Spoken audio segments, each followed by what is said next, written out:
Ma'am இன்னைக்கு ஒருத்தரே இவ்வளோ ப்ளவுஸையும் கொடுத்துட்டாங்களாங்க மேம்? ஆமா, நம்ம ஸ்டூடெண்ட் வந்து எள்ளுனா எண்ணெயா இருக்கணும் அப்படின்னு பழமொழி சொல்லுவாங்கல்ல, கரெக்டா தான் சொன்னதான்னு தெரியல.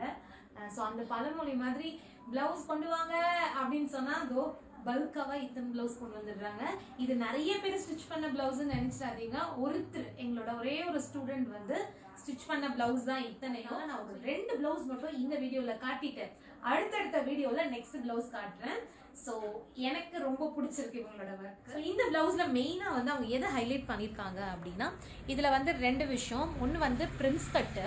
ஸோ பிரின்ஸ் கட்டில் வந்து அந்த டாட்டை மறைக்கிற மாதிரி வந்து பைப்பிங் வச்சுருக்காங்க. இதில் முக்கியமாக எனக்கு பிடிச்சது வந்து இதோட ஸ்லீவ். இப்போ பஃப் ஸ்லீவ் வந்து நல்ல ட்ரெண்டில் இருக்கு இல்லையா? ஸோ அந்த பஃப் ஸ்லீவே வந்து நல்ல ஹை பஃப் மாதிரி வச்சுருக்காங்க. ஸோ பார்க்கும்போதே ரொம்ப க்யூட்டாக இருக்குது. ஸோ இது ஒரு ப்ளவுஸு. அடுத்தது வந்து பேட்ச் ஒர்க்கு.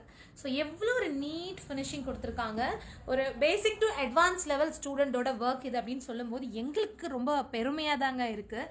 இதோட ஒரு சின்ன சின்ன ஃபினிஷிங் கூட வந்து எதுவுமே மெஷர்மெண்ட்ஸ் மாறாமல் தனித்தனியாக அழகாக ஸ்டிச் பண்ணியோட ஸ்லீவுமே வந்து இது வந்து பெட்டல் ஸ்லீவ், ரெகுலர் ஸ்லீவ் வந்து கிடையாது. ஸோ நீங்கள் இந்த மாதிரி அழகாக டெய்லரிங் கிளாஸ் முடிச்சுட்டு ஒரு பிஸ்னஸ் பண்ணணும்னு நினச்சிங்கன்னா நம்ம இன்ஸ்டியூட்டில் ஆன்லைன் ஆஃப்லைன் 2 விதமாகவும் டெய்லரிங் கிளாஸ் இருக்குது. ஃபுல் டீட்டெயில்ஸ்க்கு இந்த நம்பருக்கு கால் பண்ணுங்க.